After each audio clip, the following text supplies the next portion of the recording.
E então, é verdade, né? Pai Celestial, ele não quer que a gente se sinta miserável, ele quer que a gente se sinta com esperança. E na verdade é isso que o Evangelho de Jesus Cristo ele nos dá, é esperança. Você saber que você pisou na bola hoje, mas você fez o seu melhor e amanhã você vai conseguir. É, e por isso eu sempre falo para minhas crianças também que a gente tem que tomar muito cuidado, porque Satanás ele pega já falei isso outra vez, mas ele pega uma verdade e ele transforma aquilo numa coisa ruim. Então, se você fala assim, por exemplo, eu pisei na bola, eu não vou ficar sofrendo para sempre por causa disso, eu vou me arrepender e vou seguir. Ou então, não, na verdade ninguém pode ser perfeito nessa vida. Então, quando você faz alguma coisa errada, ele faz você falar assim, ninguém pode ser perfeito nessa vida, entende? Você não vai conseguir melhorar. E, na verdade, o Evangelho de Jesus Cristo, ele fala que você pode melhorar, que você pode sim ser melhor, que você pode sim progredir, que é isso que a gente acredita, né? No progresso eterno. E quando você não sai da sua zona de conforto, que é o que a ciência explica, você não consegue progredir. Por isso que quando você recebe uma aprovação e você tá sentado ali chorando com pena de você mesmo, e na verdade, eu sei que parece cruel, mas não importa o tipo de aprovação que você está recebendo.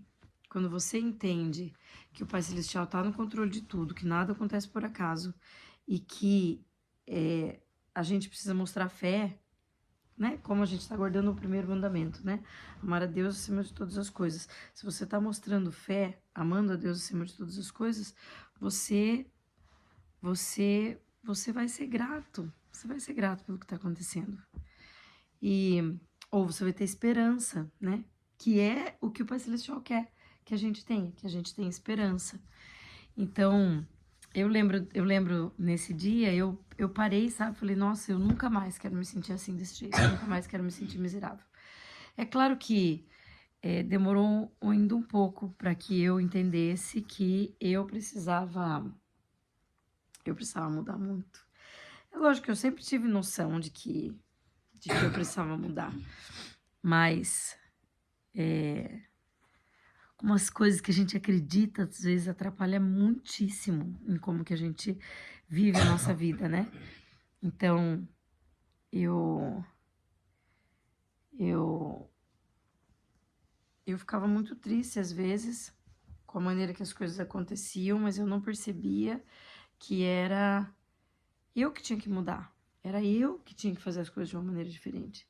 E ontem aconteceu uma coisa assim que foi tão interessante. Eu não tava chateada, eu tava bem.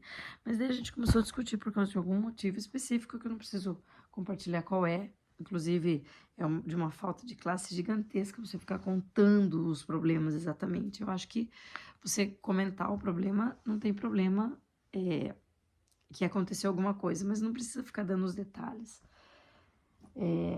Então eu tava chateada, eu não tava chateada, tava feliz, mas daí a gente começou a discutir por algum motivo específico e eu comecei a ficar chateada. E eu me sentia miserável.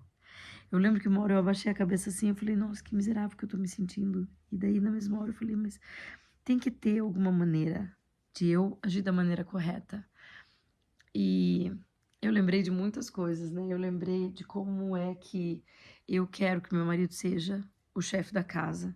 Para que ele seja o chefe da casa, eu preciso ser submissa para ele. Eu lembrei como para deixar que o Pai Celestial prevaleça na minha vida, eu preciso entender que vão ter coisas que ele vai fazer que eu não vou concordar. Mas eu tô deixando ele prevalecer, então eu tenho que ser humilde o suficiente para aceitar isso. E na hora que eu comecei a lembrar dessas coisas, eu parei e falei assim, não, então tem que ter alguma solução. Tem que ter alguma solução na qual eu respeito meu marido. E eu passo por cima da minha vontade, porque no final das contas, se eu quero que ele seja o marido que eu quero que ele seja, eu preciso ser a esposa que eu quero que um marido como eu quero que ele seja tenha. Eu escutei uma coisa muito bonita outro dia que falava assim, um discurso estava falando para as moças, ela falava, moças, se vocês querem que os rapazes te tratem como rainhas, vocês precisam permitir que eles sejam reis. Você precisa tratar eles como reis, né? E, e Sabe esse negócio de que o homem é igual, ai, faça a sua vontade prevalecer, isso tá tudo errado, tudo errado. Homem e mulher não são iguais, nunca vão ser iguais, nunca, não existe nada que você possa fazer no mundo para fazer homem e mulher ser igual. Nem quando eles forem iguais, eles não são iguais. A natureza do homem, ela é diferente da natureza da mulher. A, o jeito que a mulher lida com a situação é diferente do jeito que o homem lida com a situação. O nosso papel dentro de uma família é diferente do papel do homem. Eu tenho para mim que a maior parte do sofrimento que a gente tem hoje em dia é por causa da constante luta que a gente tem de ficar pensando que eu sou igual, eu preciso resolver, eu vou resolver, eu não mereço isso. E é quando a gente fica tão orgulhoso, tão cheio de si mesmo, que não consegue aceitar que o marido seja o marido. A gente não consegue tratar o marido com respeito, a gente não consegue exaltar o marido para que a gente seja exaltada junto. Não existe uma situação que isso não aconteça.